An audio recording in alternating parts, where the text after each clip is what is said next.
মাটির বিস্কুট শুনলেই অবাক হন অনেকেই, অথচ একসময় গ্রামের সমাজে মাটি দিয়ে তৈরি হতো এক ধরনের বিস্কুট, নাম ছিকর। দেখতে সাধারণ বিস্কুটের মতো হলেও এটি তৈরি হয় শতভাগ প্রাকৃতিক মাটি দিয়ে। এই বিস্কুট খাওয়া হতো কখনো কৌতূহলবশত, কখনো হজমের উপকারের আশায়। সিলেট বিভাগের হবিগঞ্জ জেলার চারপাশ ঘেরা পাহাড়, টিলা, হাওর ও নদী, সেখানে লুকিয়ে আছে এ বিস্ময়কর মাটির তৈরি ছিকরের উৎস। হবিগঞ্জের নবীগঞ্জ উপজেলার কায়স্থ গ্রামের শব্দকর পাড়ায় আজও মাটির তৈরি বিস্কুট ছিকর তৈরি করেন কন্টু কর, ফুলবাসী কর, স্বপ্নারানী কর, শিবলি রানী কর সহ প্রায় 10টি পরিবার। পার্শ্ববর্তী বনগাঁও ও কান্দিগাঁও গ্রামের পাহাড়ি টিলার তলদেশ থেকে সংগ্রহ করা হয় বিশেষ ধরনের এঁটেল মাটি।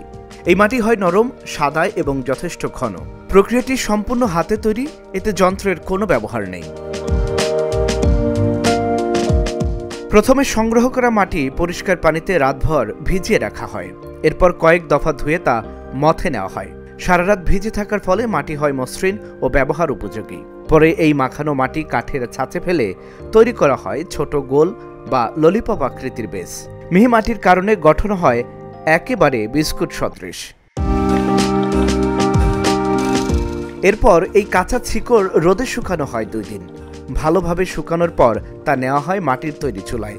চালনিতে বসিয়ে ধানের তুষের ধোঁয়ায় তাপে সেঁকা হয় ঘণ্টাখানেক, যা স্থানীয়ভাবে দোয়ালি নামে পরিচিত। এই পোড়ানোর ফলে ছিকরের রং হয় কালচে, আর তৈরি হয় মাটির ঘ্রাণে মিশ্রিত এক বিশেষ সুবাস, যা প্রথমে বিস্ময় জাগায়, পরে তৈরি করে আবেগ ও স্মৃতি।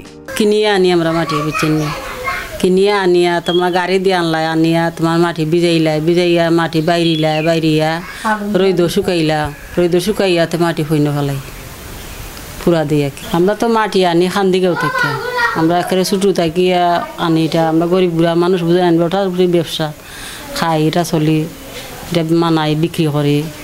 খান্দিগাঁওতে মাটি কিনিয়ে আমরা আনিয়া মাটি বাইরাই বিক্রি করি, বানাই বুঝছেন। ওটার উপরে আমরা গরিবানা শুরু থাকি, এটা আমরা ব্যবসা।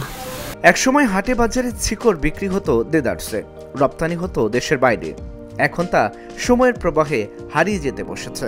তবুও কিছু পরিবার শখ ও সংস্কৃতির টানে আগলে রেখেছেন এই প্রাচীন ঐতিহ্য। তবে সরকারি সুযোগ সুবিধা না পাওয়ায় আক্ষেপ রয়েছে তাদের চোখে মুখে। শিকর মাটি আমরা বেশি শিকর মাটি তৈরি করি। শিকর মাটি থেকে আমরা ওরিও চলিয়া গেছেন, আমরা বাপ দাদাও চলিয়া গেছেন, কিন্তু শিকর মাটি বেশি আমরা চলি, পরিবার চলিয়া যায়। কিন্তু মেম্বার চেয়ারম্যানে আমরা একটু সহযোগিতা করেন না, আমরা খুব কষ্ট বিনিময়ের দিন রজনী খাটি। এই মাটিতে আমরা বাপ দাদা সর্বংশ ওরি তারা মজ্জা গেছেন। এই মাটিটা আমরা আনি খান্দিগাঁও তো কিনিয়া গাড়ির ভাড়া লাগাইয়া আইনা মাটিটা খাটিয়া মাটি ভিজাই মাটিটা খাটো ফেলাইয়া বাইরিয়া মাটিটা শুকাইয়া মাটি আগুন দিয়া ফুরা দেই।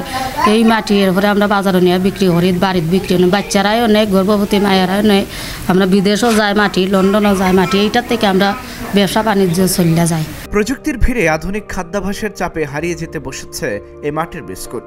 তবুও পূর্বপুরুষদের স্মৃতি আঁকড়ে ধরে শব্দকর পাড়ার মানুষ ভালোবাসায় বাঁচিয়ে রেখেছেন এই ঐতিহ্যবাহী বিস্কুটকে। শিকর মাটি আমি বানাই, আগে আমার শাশুড়ি বানাইতা, উনকো আমার শাশুড়ি নাই, মৃত্যু তাই। ও শিকর মাটি আমি বানাইয়া বেশি কোনো ব্যবসা ঠিকভাবে পাই না, ব্যবসা হয় না। আগে যেখানে মানুষের পাচার করতো, এখন তারা পাচার করে না। আগে ফরমাসি দিয়ে মাটি নিচ্ছে শিকর মাটি, ওখন তারা নেয় না।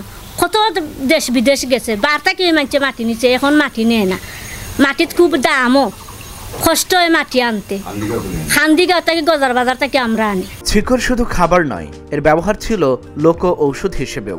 গ্যাস্ট্রিক, হজমের সমস্যা কিংবা অন্তঃসত্ত্বা নারীদের বমি ভাব কমাতে ছিকর ব্যবহার করতেন গ্রামীণ নারী পুরুষেরা।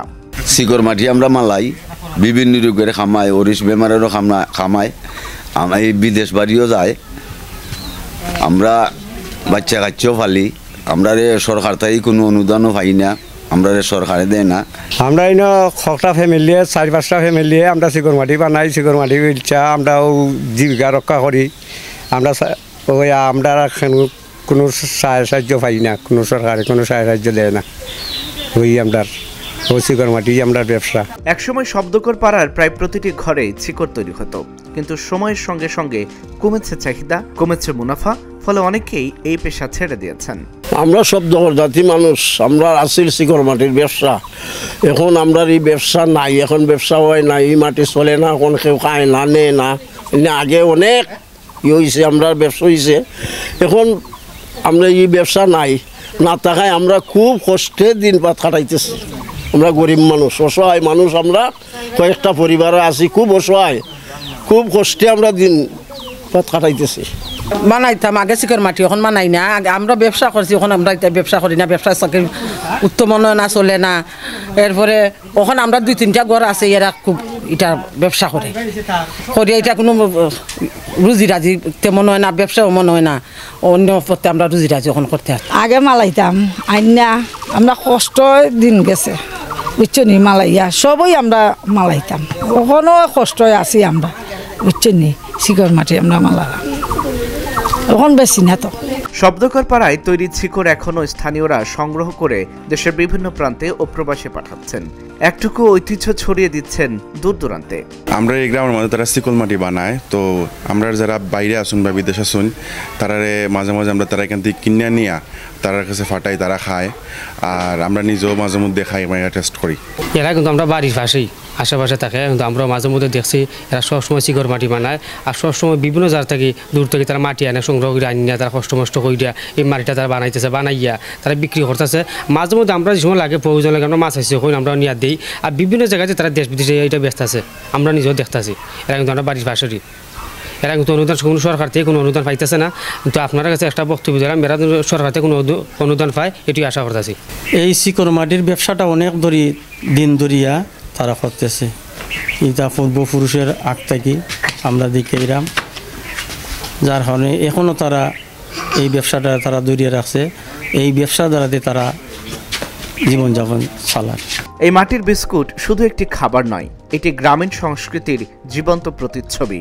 সঠিক পৃষ্ঠপোষকতা ও নীতিগত সহায়তা পেলে হয়তো আবারও ফিরে আসতে পারে গ্রাম বাংলার হারিয়ে যাওয়া ঐতিহ্য শিকড়। Dhaka journal news desk.